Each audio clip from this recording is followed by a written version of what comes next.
Oke pemirsa, di segmen kali ini penting banget karena kita akan membahas mengenai jantung nih. Apa yang harus dilakukan pada saat serangan jantung mendadak. Saya tidak sendiri, saya sudah bersama dengan Dr. Isman, spesialis jantung dan pembuluh darah. Apa kabar dokter?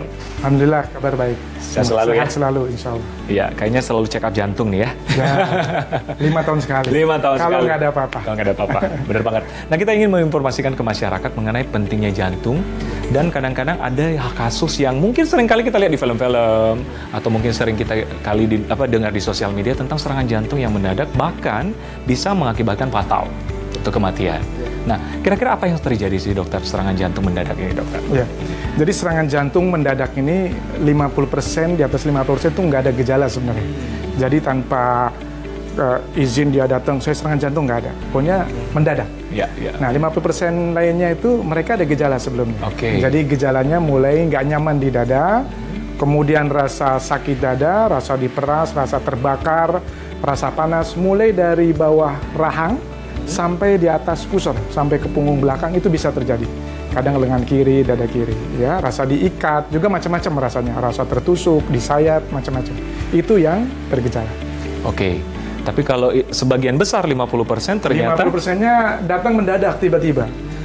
Jadi dada tiba-tiba nggak sadar. Iya, Itu salah satu tanda serangan. Benar. Dan yang paling utama lagi ada satu tambahannya adalah ada keringat dingin atau basah kuyup. basah kuyup ya. Ya, jadi memang ternyata berbahagia kalau ada gejala ya. Ya, ada gejala bagus, berarti ada sesuatu dia tanda dia harus ke rumah sakit. Kita harus cegah sebelumnya ya. Sebaiknya cegah sebelumnya. Oke, nah ini penting banget pemirsa karena ternyata 50% tidak ada gejala. Nah, memang kita pentingnya untuk check up di rumah. Tapi sebelum itu dokter, apa sih penyebabnya sebenarnya? Ya, penyebabnya adalah karena ada sumbatan mendadak atau pecahnya plak di dalam dinding pembuluh darah. Sehingga muncul bekuan darah mendadak di dalam dinding pembuluh darah koroner. Jadi di dalam liang koroner itu yang memberi makan otot jantung, itu tersumbat mendadak. Seperti bisul. Jadi kalau bisul pecah, nah itu bisulnya ada di dalam liang pembuluh darah. Ketika pecah, nah otomatis ada aktivitas normal tubuh kita untuk melakukan menutupi luka, yaitu dengan proses pembekuan darah. Nah, proses ini bagus sebenarnya, memang alamiah dari tubuh kita. Respon tubuh. Namun ternyata karena lubang pembuluh darah ini akan menyebabkan sumbatan. Nah, sumbatan itu berdampak aliran ke jantung jadi berkurang sehingga jantung bisa berhenti, jantung bisa kejang, ya bergetar, atau bahkan bisa diam. Jadi jantung tersebut tersumbat akibat bekuan darah tadi. Bekuan tadi. Nah, itu penyebabnya biasanya apa dokter? Penyakit tertentu atau gimana? Proses pembentukan atau plak. Kalau di pembuluh darah kita sebut plak, kalau mungkin di kulit kita sebut bisul. Bisul. Kalau bisul isinya nanah, kalau plak itu isinya lemak. Nah, prosesnya cuma dari 5 aja perkara faktor risiko yang menyebabkan munculnya itu. Yang pertama adalah tentu kencing manis. Diabetes Mellitus. Yang kedua hipertensi atau darah tinggi. Tensi di atas 140. Jadi faktor risikonya itu. Yang ketiga merokok, ya. Yang keempat adalah kolesterol atau kita sebut dislipidemia. Ada kolesterolnya tinggi di atas 100 mg per desiliter, ini juga hati-hati. Dan yang terakhir, yang 5 ini adalah ya ada riwayat keluarga biasanya. Ada faktor genetik keturunan. Kencing manis, darah tinggi, kolesterol, merokok keturunan akan membentuk bisul di dalam dinding pembuluh darah, dan apabila didiamkan, bisul ini bisa pecah. Bisa umur 30, 35. Dulu tuh bisul ini pecah ini umur 50, 60. Sekarang udah bergeser. Bahkan terakhir saya ada umur di bawah 20 tahun yang mengalami serangan jantung. Berarti memang disimpulkan adalah penyakit metabolik sama lifestyle. Lifestyle, metabolik, lifestyle degeneratif. Berjalan dengan usia. Nah, sekarang kita berbicara mengenai jika sudah terjadi serangan mendadak nih, ya kan? Sebagai yang mengalaminya, apa yang harus dilakukan pertama kali, dokter? Yang pertama, kalau kita di rumah tidak ada siapa-siapa, di kantor mungkin nggak ada teman-teman, kita pasti punya gadget, ya, punya HP, WA orang terdekat atau yang ada di sekitar situ, atau bila perlu kalau memang tidak punya orang dekat bisa pakai media sosial untuk call for help, untuk mengaktifkan bahwa kita butuh pertolongan. Itu penting sekali. Yang kedua, kalau misalkan setelah dia menyampaikan ke orang lain, lihat media sosial atau meminta tolong ke orang terdekat, kalau di rumah ada obat-obat nitrat, golongan seperti isosorbit dinitrat, itu yang bisa taruh di bawah lidah, itu boleh. Yang penting tenang, jangan panik, ya, nafas teratur saja, posisinya duduk atau setengah duduk, jangan rebahan. Dan jangan ada aktivitas berat, jangan mengedan. Ada 5 jangan ngeden, jangan dorong-dorong, jangan angkat, jangan naik tangga. tetap di situ dulu ya, untuk mendapatkan pertolongan. Lebih kalau ada orang lain yang datang bisa minta bantuan segera ke rumah sakit untuk dibawa ke tempat terdekat untuk dilakukan pertolongan namanya EKG. Karena dengan EKG ini kita mengetahui adanya serangan jantung atau tidak. Nanti ada gambaran EKG-nya tampak jelas.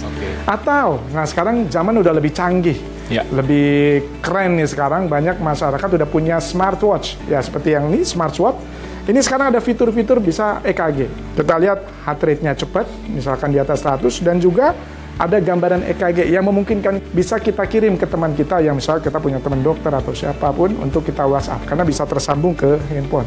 Itu salah satu langkah pertolongan pertama sebelum mendapat pertolongan di luar. Jadi memanfaatkan teknologi salah satunya ternyata. Sekarang udah canggih, nggak perlu teriak-teriak, cukup pakai WA, SMS, WA ke orang terdekat untuk minta pertolongan, untuk diantar. Karena kita nggak mungkin bisa menolong diri kita sendiri karena situasinya sedang ada sumbatan di jantung kita. Mungkin itu. Seperti itu. Golden hour-nya untuk penanganan berapa lama sih, dokter? Sejak kita ada keluhan gejala sampai kita diagnosis, kira-kira 30 menit kita mendapatkan pertolongan dan diagnosis sudah ada sampai ke rumah sakit. Jadi betapa pentingnya waktu di sini ya. Karena memang 30 menit menentukan hidup Anda juga di sini ya, dokter. Oke, nah itu kan sebagai kita yang mengalami misalnya, tapi untuk mungkin apa yang dilakukan orang yang ada di sekitar orang yang mengalami serangan jantung, karena ini sering terjadi, dokter. Buat orang-orang di sekitar kita yang tadi kalau memang masih sadar dan ada keluhan nyeri dada tadi, segera dibawa ke rumah sakit ya. Jangan untuk diajak ngobrol. Jangan untuk aktivitas yang terlalu berat. Tenangkan pasien, ambilkan obat kalau memang ada, kalau ada oksigen berikan boleh oksigen, dan bawa segera ke rumah sakit ya, ke klinik terdekat. Fasilitas medis ya. Apabila kondisinya sudah tidak sadar, nah ini penting sekali.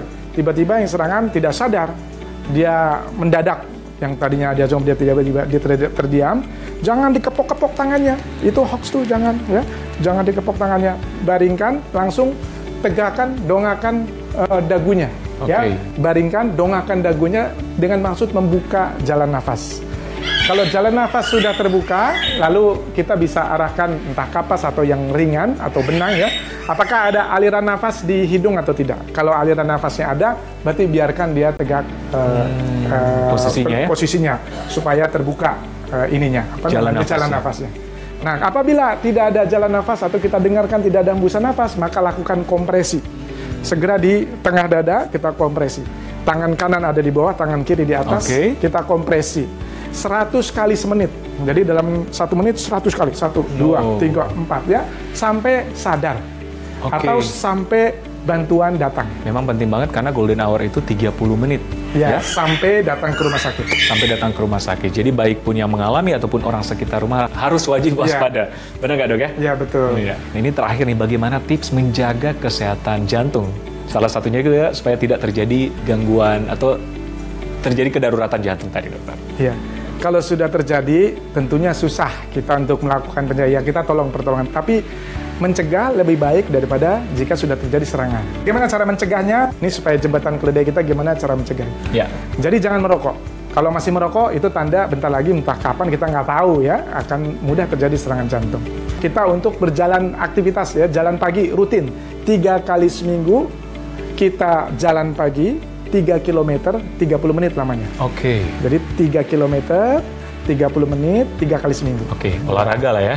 Jalan pagi. Jalan pagi. Terus berikutnya adalah kita konsumsi makanan kita kalau bisa yang tinggi serat, dan juga 5 porsi buah dan sayur.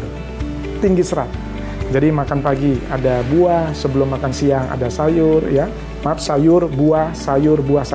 Jadi 5 porsi buah dan sayur. Tensi kita kalau bisa di bawah 140 mm Hg. Sistoliknya kurang dari 140. Sekarang bisa tensi di mana-mana, bahkan ada tensimeter, bisa ada di smartwatch, bisa ada di mana-mana ada ya, bisa diukur tensinya. Lalu berikutnya tadi kadar kolesterol total. Jadi cek rutin ya, tiap 2 tahun atau tiap 5 tahun kita cek kadar kolesterol kita itu 5 mmol per liter. Atau kalau dikalkulasi dalam miligram per desiliter, kurang dari 190 mg per desiliter. Kolesterol total. Lalu LDL-nya kurang dari 3, ya 3 berikutnya 3 mmol per liter. Kurang dari 3 mmol per liter kadar LDL. Karena LDL yang menyebabkan salah satu timbul bisul atau plak di pembuluh darah koroner. Ya. Nah, kalau dikalkulasi 3 milimol per liter itu kira-kira 113 mg per desiliter. Jadi kalau bisa kurang dari 113 mg per desiliter. Dan yang terakhir, no obesity, jangan gemuk. Itu tips supaya kita ya menghindari serangan jantung tadi. Gangguan jantung ya. Jadi memang pentingnya lifestyle yang baik dan pencegahan supaya tidak mengalami gangguan jantung termasuk serangan jantung yang mendadak. Oke, terima kasih Dr. Isman. Sama-sama. Informasinya sangat menarik dan jelas. Pemirsa, semoga bermanfaat. Tetap saksikan Hidup Sehat bersama Dr. Aklas setelah yang satu ini.